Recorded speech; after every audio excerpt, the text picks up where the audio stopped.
ከቀዶ ጥገና በኋላ ምን ችግሮች ሊገጥሙን ይችላሉ? ሰላም እንዴት ናችሁ? ዶክተር ዳናይት ነኝ። ብዙ ሰዎች ከሰርጀሪ ወይም ደግሞ ከቀዶ ጥገና በኋላ ቀለል ያለ ህመም፣ ማቅለሽለሽ እንዲሁም ደግሞ ድካም ሊሰማቸው ይችላል። ነገር ግን ከዛም ከበድ ብሎ የመዳን ሂደቱን ወደ ኋላ የሚያጓትቱ የተለያዩ ችግሮች ሊፈጠሩ ይችላሉ። እነዚህም በህክምና አጠራራቸው ፖስት ኦፕሬሽን ኮምፕሊኬሽንስ ተብለው ይጠራሉ። ከነዚህም ውስጥ በጣም ኮመን የሆነውና ዋነኛው ኢንፌክሽን ነው። በቁስሉ ወይም ደግሞ በተሳፋበት ቦታ ላይ ጀርሞች በተለይም ደግሞ ባክቴሪያዎች ገብተው በክለውት የተለያዩ አይነት ችግሮችን ሊያመጡ ይችላሉ።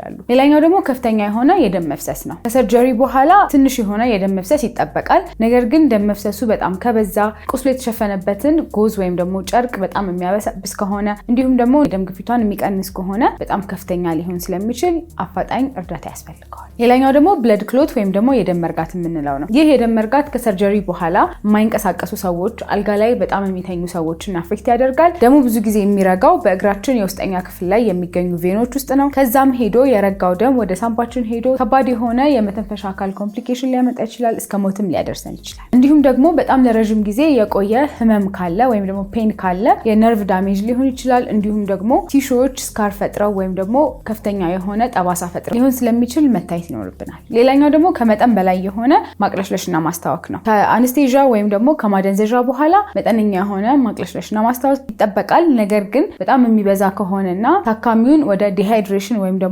የሰውነት የፈሳሽ ማጣት የሚያደርስ ከሆነ እስከ ሾክ ሊያደርስ ስለሚችል ከኮምፕሊኬሽኖች ውስጥ ይካተታል። ሌላኛው ደግሞ በጣም የዘገየ የቁስል የመዳን ሂደት ነው። ይህም የሚፈጠረው ወደ ቤታቸው ከሄዱ በኋላ ታካሚዎች ቁስሉ ኢንፌክትድ ሆኖ ሊመጣ ይችላል። እንዲሁም ደግሞ የተሰፋበት ቦታ ድጋሚ ተከፍቶ የመዳን ሂደቱ ሊዘገይ ይችላል። እንዲሁም ደግሞ ከባባድ የሆኑ እንግዳ የሆኑ ጠባሳዎች ሊኖሩ ይችላሉ። በምስሉ ላይ እንደምትመለከቱት ኬሎይድ ስካር እንላቸዋለን። ስለዚህ ከሰርጀሪ በኋላ ከኛ የሚጠበቀው የተለያዩ ምልክቶችን ስናይ፣ ለምሳሌ ኢንፌክሽን ካለ ከቦታው ላይ የሚወጣ ሽታ ያለው ፈሳሽ ካለ፣ ማበጥ፣ መቅላት እንዲሁም ማቃጠል አይነት ስሜቶች ካሉ፣ የእግር ህመም፣ ማበጥ፣ ሌላ ደግሞ ዲቪቲ ወይም ደግሞ የደም መርጋት ችግር ካለ አንድ እግር ብቻ ሊያብጥ ይችላል፣ ህመም ሊኖረው ይችላል ሲነካ፣ እንዲሁም ደግሞ በደረት ላይ የሚሰማ ከፍተኛ የሆነ ህመም፣ የመተንፈስ ችግር ካለ ይህ የደም መርጋት ሊሆን ይችላል። ስለዚህ ይህን ለመከላከል ካልጋ ላይ ተነስታችሁ እንቅስቃሴ ማድረግ ይኖርባችኋል ማለት ነው። እንዲሁም ደግሞ የተለያዩ ምልክቶችን ካያችሁ ለሐኪማችሁ ሪፖርት ማድረጋችሁን እንዳትረሱ። አካውንቴን ፎሎ አድርጉልኝ። አመሰግናለሁ።